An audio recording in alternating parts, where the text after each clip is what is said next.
الحمد لله الذي جعل المساجد لإعلاء كلمة الله وإقامة التوحيد، والصلاة والسلام على سيدنا محمد خاتم النبيين الذي بنى المساجد أساسا لفلاح وخير وإرشاد العبيد، وعلى آله وصحبه الذين شيدوا معالم التوحيد ورفعوا رايات المجد فخاب كل جبار عنيد. أما بعد، قال تعالى: إنما يعمر مساجد الله من آمن بالله واليوم الآخر وأقام الصلاة وآتى الزكاة ولم يخش إلا الله فعسى أولئك أن يكونوا من المهتدين. محترم و مکرم حضرات علماء کرام اور اہل علم و دانش بزرگان اور برادران عزیز اور ہماری محترم خواتین مائیں اور بہنیں، السلام علیکم ورحمۃ اللہ وبرکاتہ۔ آج ہم جمیع احباب و متعلقین، ناظر، چیئرمین و مشاورین مسجد جامع بمبئی غیر معمولی عز و شرف محسوس کرتے ہیں اور اس کاروان علم و فضل کو قدر کی نگاہ سے دیکھتے ہیں۔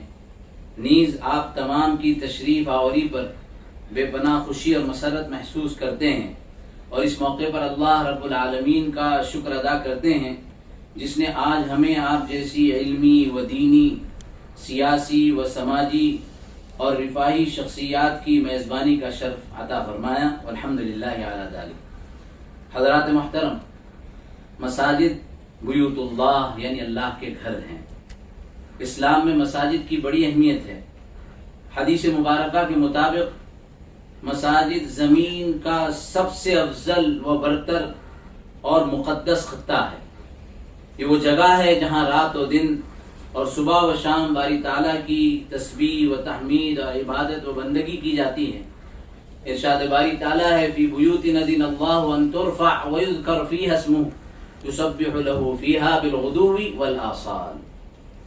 مساجد کا تقدس و احترام ہمارے ایمان کا حصہ ہے۔ حاکموں، بادشاہوں کے محلات، حکومتی اداروں اور ترقی یافتہ ممالک کے بلند و بالا تعمیرات، یہ سب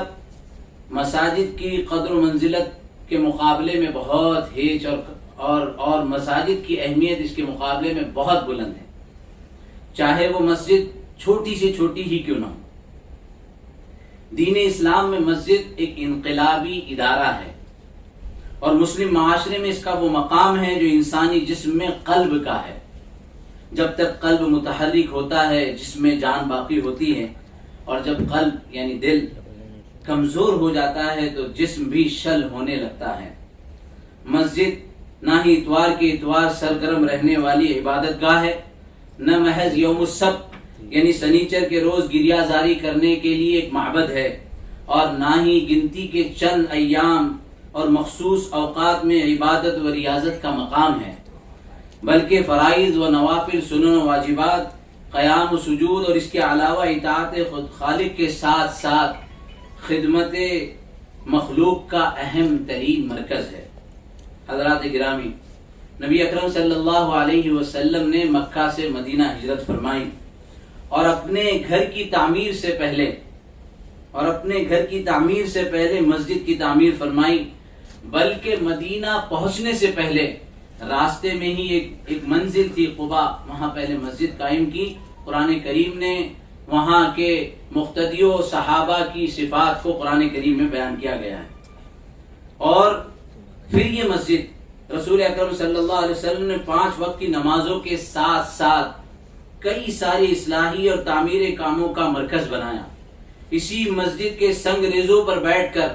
رسول اللہ صلی اللہ علیہ وسلم نے عقائد و عبادات کے ساتھ ساتھ معاشرت، معاملات، اخلاقیات اور اسلامی سیاسیات کا عملی نمونہ پیش کیا۔ مہاجر صحابہ مکہ سے مدینہ ہجرت کر کے آئے تو اسی مسجد کے صحن میں مہاجر صحابہ کو انصار صحابہ کا بھائی بنا کر مواخات کا ایک عظیم الشان مثال پیش کی گئی جو تاریخ انسانی میں اس کی نظیر نہیں ہے۔ اسلامی مملکت کے تمام سیاسی مسائل اور قانون سازی کے لیے مسجد نبوی پارلیمنٹ کا ہاؤس کا درجہ رکھتی تھی۔ عدالتی فیصلوں کے لیے یہ مسجد سپریم کورٹ کی اہمیت رکھتی تھی تعلیم و تربیت کے لیے مسجد نبوی میں قائم صفہ کا چبوترا اسلامک اسکول اور مدرسے کی بنیاد تھی، جو آگے چل کر جامع ازہر، جامع زیتونہ اور جامع قروین جیسے عظیم تعلیمی اداروں اور یونیورسٹیوں کی شکل اختیار کر گیا۔ تجارت و زراعت کے مسائل کے لیے یہی مسجد کامرس چیمبر اور ایگریکلچر ہاؤس کی حیثیت رکھتا تھا۔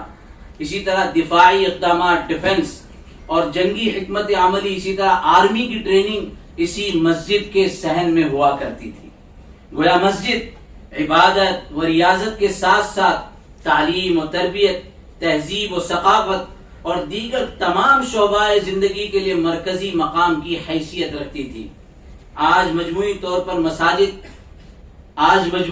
پر مساجد ان جیسی معاشرتی، اخلاقی، تعلیمی، ثقافتی اور اجتماعی امور سے خالی ہے۔ ضرورت ہے کہ مساجد کو مسلمانوں کے انفرادی و اجتماعی مسائل کا مرکز اور محور بنایا جا سکے۔ جامع مسجد بمبئی جو اپنی تاریخ رکھتی ہے، جس کو بمبئی کے وہ کوکنی مسلمان جن کی نگاہیں آئندہ 200-250 سال آگے دیکھتی تھی، 1775 یعنی آج سے تقریباً 250 سال پہلے ایک بہت بڑے تالاب پر اتنی شاندار اور وسیع و عریض مسجد تعمیر کرنے کا ان لوگوں نے عزم و ارادہ کیا، جس وقت بمبئی صرف 7 جزیروں پر آباد تھی۔ یہاں سے ماہم جانے کے لیے ٹاپو اور سفینے اور کشتی کا سہارا لینا پڑتا تھا۔ اب ذرا تصور کریں، میں نے تاریخ جامع مسجد کا ایک چھوٹا سا مطالعہ کیا۔ جب اس ہسٹری کو اور اس تاریخ کو جانچنے کے لیے اور کراس چیک کرنے کے لیے کتابوں کو تلاش کرنے کی کوشش کی، آپ کو تعجب ہوگا کہ سب سے پہلا ریفرنس جو مجھے ملا ہے وہ برٹش لائبریری برطانیہ سے ملا تھا، کہ اس زمانے میں حالات دیگرگوں تھے اور ہماری ہسٹری کا، ہماری تاریخ کا بڑا حصہ ہمارے پاس بھی محفوظ نہیں ہے۔ بہرحال مسجد کی تاریخی حقائق ڈاکیومنٹری کی شکل میں انشاءاللہ آپ کے سامنے آئے گی، اس لیے اس پر میں بہت زیادہ کلام نہیں کروں گا۔ اس مسجد کے اندر 1835 میں ایک مدرسہ قائم ہوا، اس کا نام تھا مدرسہ محمدیہ۔ کہتے ہیں کہ 90s کے اندر 19ویں صدی میں یہاں عربی میں ڈبل PhD ہوا کرتی تھی، چونکہ اس زمانے میں یونیورسٹی کا جو کانسیپٹ نہیں تھا جو آج ہے، تو یہ ساری علمی خدمات آج بہت سے احباب یہاں ہیں، میں جن کو جانتا ہوں جنہوں نے مسجد وزٹ کی ہے، وہاں جو مخطوطات ہے، مینوسکرپٹس ہے، ہاتھ سے لکھی ہوئی کتابیں ہیں،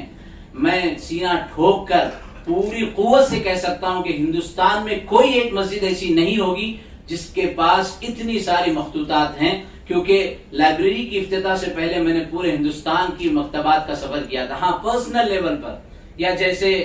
خدا بخش لائبریری ہے، رضا رامپور لائبریری ہے، ان کے پاس مینوسکرپٹس ہیں، لیکن ایک مسجد کی لائبریری میں سوائے زیادہ سے زیادہ جو مجھے نمبر ملا ہے وہ 12, 15, 20, 35 اور لاسٹ 42 جامع مسجد بمبئی میں 1608 مینوسکرپٹس مخطوطات ہے اور 750-800 سال پرانی کتابیں ماشاءاللہ اس کے اندر محفوظ ہے۔ بہرحال ماشاءاللہ جامع مسجد بمبئی ٹرسٹ نے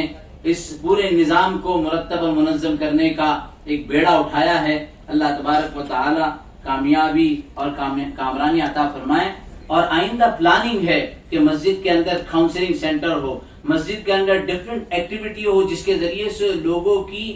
جو سیاسی، سماجی اور اسی طریقے سے رفاہی اور تعلیمی اور تربیتی پروگرامنگ کے اندر سہولت ہو سکے اور لوگوں کو اس سلسلے میں تعاون دیا جا سکے۔ بفضل تعالی اس جیسی تعلیمی اور رفاہی کاموں کا آغاز ہو چکا ہے۔ ہاں، ایک وضاحت مسجد ٹرسٹ انتظامیہ